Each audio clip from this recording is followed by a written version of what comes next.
இந்திய அரசியலமைப்பின் ஆர்டிகிள் 132 என்ன சொல்கிறது என்பதை இப்போது எளிமையாக பார்க்கலாம்.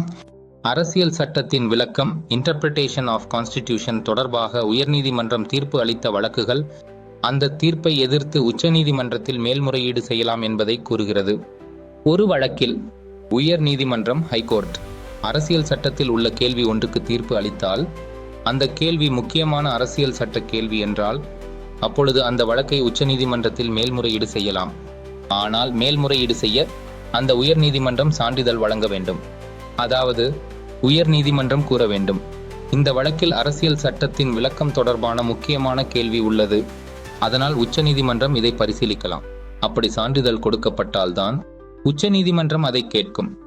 உதாரணம், ஒரு மாநில சட்டம் அரசியல் சட்டத்துக்கு எதிராக உள்ளது என்று ஒருவர் வழக்கு போட்டார். உயர்நீதிமன்றம் அது அரசியல் சட்டத்துக்கு ஏற்பதல்ல என்று தீர்ப்பு அளித்தது. அப்போது அந்த வழக்கு அரசியல் சட்டத்தின் பொருள் குறித்து இருப்பதால் அந்த நபர் உச்சநீதிமன்றத்துக்கு செல்லலாம். இறுதியாக ஆர்டிகிள் 132 ஒரு வழக்கில் அரசியல் சட்ட விளக்கம் பற்றி முக்கியமான கேள்வி இருந்தால் அந்த வழக்கில் உயர்நீதிமன்றம் தீர்ப்பு அளித்திருந்தால் உயர்நீதிமன்றம் சான்றிதழ் கொடுத்தால் அந்த வழக்கை உச்சநீதிமன்றத்தில் மேல்முறையீடு செய்யலாம். Like, comment, share and subscribe for other articles of Indian Constitution.